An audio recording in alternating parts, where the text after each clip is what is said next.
I'm going to turn today to the part of this that actually is most compelling to most of us, the giving part.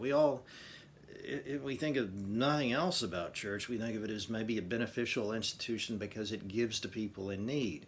You know what? The first thought that I had about this is that actually that's such a general human impulse that we don't even need Christianity or a church to to call that forth from us. Some of the most fraternal, sharing communities that have ever existed, and as far as we know, and as long as human beings have been on Earth, have been these little hunter-gatherer communities. If you ever saw the old film "The Gods Must Be Crazy" about the little Bushmen, or you can think of something maybe a little more complex but still tribal.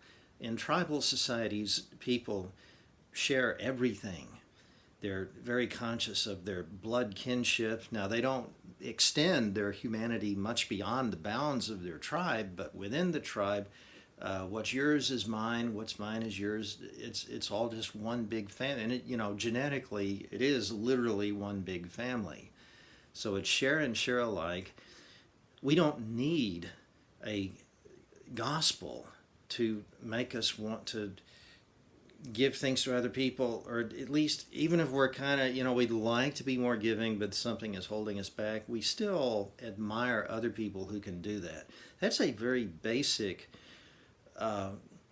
human response to behavior. We feel a kind of natural duty to, if someone doesn't have enough food, most of us will dig down and find something for the person. If somebody's wandering around without, look at Homer's Odyssey, and you can tell that in that culture there is very deeply rooted a sense of obligation to the deracinated wanderer, which is the part that Odysseus plays throughout most of the epic. He's a beggar at one point. He's a castaway. He's a man without a past. He even disguises his name. Nobody knows exactly who he is most of the time, but he's a person in need. And you can tell that in this culture, that's recognized as somebody you should do something for. So this is such a basic human drive that, sorry, churches, but we don't need you for that. And yet, this is the message that's coming out of so many of these social utopian, these secular utopian churches. They've taken God, they've taken the Spirit out of the equation, and they seem to want to fuse with our welfare state to produce the one big happy family in our complex industrial society. In fact, they seem to want to spread it and make it global, which of course is something that a Homeric society couldn't have done. So we're going to take it out of the narrow parameters of tribalism, and we're going to make the whole globe just one big village. That's the mission. Where's God in that? Where's the Spirit? Let me put it to you this way.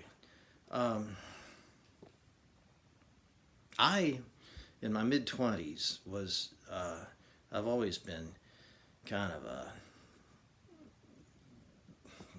weirdo. I've never really fit into any group that I could find.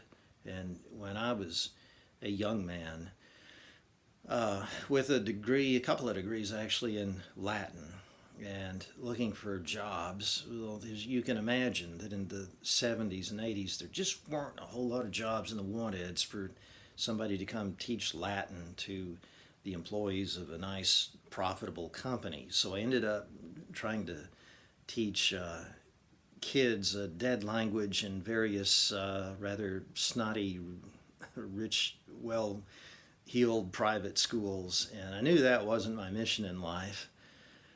So I tried to emigrate to Ireland.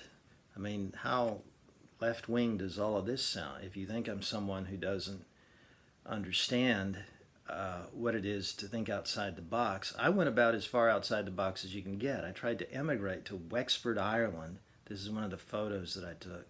Beautiful little town. I'm sure it doesn't look a bit like this today. But you got to remember, this is 30-something years ago, probably more than that, more than I care to say. This always gets a laugh. I don't know if you can read that, but the sign there above that business says Bar and Undertaker. It's kind of, you could say, playing both sides of the street there. It's so, only in Ireland could you put a sign up like that and not expect anyone to walk by and chuckle. It's just that's just how life is. And there's the, I guess you could say, the Undertaker side of the equation. Although this is really a beautiful, actually, there was a graveyard there, but it's very, very ancient. It's a beautiful ruined monastery, St. Selskir's Abbey. I used to love to take my walks in that direction. It really helped my meditation as I was trying to find answers about who I was and where I was going. But the Abbey, as they called it, was quickly turning into a car park. And that took me right back to Dallas in North Texas, the place where I was from. That was part of what I was trying to escape. Car culture everywhere, rush, rush, rush, build, build, build. I couldn't find my place in that society, and I was looking for some place in the world where I felt that I could find my mission in life, my purpose in life. And things really didn't go too well in the second half of my 6-month effort to emigrate. I lived for 3 months on a meal a day, and it wasn't a very good meal. I lost a third of my body weight, and I was at 118 pounds when I finally got home. But I'll tell you this, what I was really missing when I returned was not food in my belly, and it wasn't health either, although I got very sick and probably almost died of influenza because my immune system was so reduced. But what I missed most of all, and what I remember from that return, is feeling suicidal because I had not found the answer. I hadn't found what I was looking for. You need more than food. I mean, it's a cliche, isn't it? Man does not live by bread alone. But isn't it true? I mean, isn't a Christian supposed to know that that's true? You don't just give people stuff and expect them to find what it is that they're looking for. And you don't even, with apologies to George Bernard Shaw, the great socialist of the early 20th century, no, you don't actually have to feed people to make their soul come alive. A lot of times we find in really strained societies where people are getting shot for their Christian faith that they find food and comfort and shelter less important to them than things of the Spirit. Why is it that our churches can't recognize that?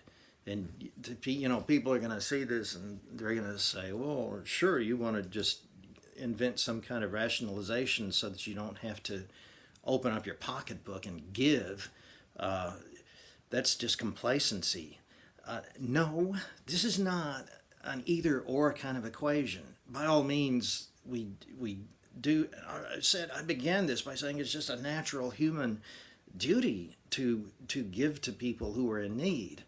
But what I'm trying to say is that of all places, a Christian church should recognize that giving is very, very personal and can be very, very spiritual. When you give to somebody, you ought to know who that person is. You ought to know the person's name. You ought to know the person's circumstances and what that person really needs. What if there's, say, a single mom living next door to you who has 3 kids, and dad's just not in the picture at all, even every other weekend? He's just not there, deadbeat. So maybe you, with your 2 kids, when you take them to the ballpark and throw batting practice to them, why don't you ask these 3 kids over here if they want to come? Or if you and your wife and your kids go biking, maybe they can come with you. If they don't have bikes, maybe you can find the funds to buy bicycles for them. That's not necessarily buying food for starving people in Malaysia, or for flood victims and tsunami victims in Sumatra or something. But we, a lot of times when we give to those ostensibly worthy causes, we're enriching all kinds of people along the way who are taking their nice fat cut out of our $1,000 check, and we don't care about thinking about that too much because our intentions were good. It's $1,000, $1,000. That's a lot out of my bank account. I had good intentions. Doesn't really.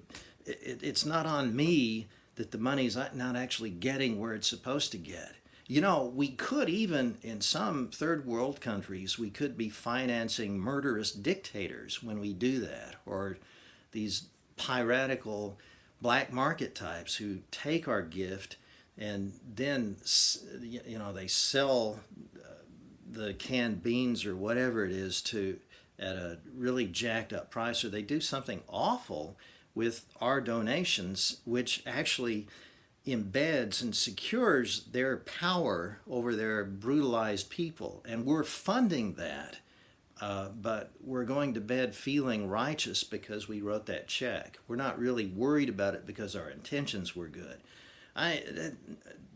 Sorry, I don't think that cuts it. I don't think that's what true giving is about. I think true giving is about your neighbor. I mean, your literal neighbor. It's people that you know. What about somebody that you're working with who's just really, really down? And so you say, what's the matter? You don't seem very perky today. Oh, it's okay. I can deal with it. Well, no, I'd like you to tell me. We have a 20-minute break here. I'd like you to can you just talk to me? And it might be that you just save that person from committing suicide over this dark weekend, holiday weekend coming up, 3 days off, no family, no friends. I've been there. I know what that's like. A lot of times, all that person needs is someone to talk to. You may just have saved that person's life and even maybe turned that person's life around just by being an ear, just by listening. You might not even need to say anything. The person's not listening, not looking for advice. The person is needing to get a bunch of stuff out. And maybe in the process of doing that, he or she figures out what the next step should be. That's charity. That's Christian giving. That's caring about an actual individual human being. We shouldn't be taking these classes of people and lumping them all together to a certain race that this gets back to the justice thing. They're suffering from injustice. Here's another group lives in a certain country. They're suffering from some existential crisis. Here's another group, because of their gender, they always get a raw deal. I'm going to write a check for this one, write a check for that. You notice when you're doing all that, you're taking people and just classifying them as non-individuals. You're stamping a label across their heads. You're not noticing who they are as people. Does that sound very Christian to you? And again, I'm not suggesting that the care packages, the boxes full of clothes and food are not good things, but they're not the end. We should be trying to go beyond that. And I don't need a church to do that either. I can find my own charity. But I think the church should be the place that inspires me to know my neighbor and reach out to my neighbor and help my neighbor, pull my neighbor a little farther up the mountain, because we're all trying to find God. And a can of beans just doesn't get you very far along that road.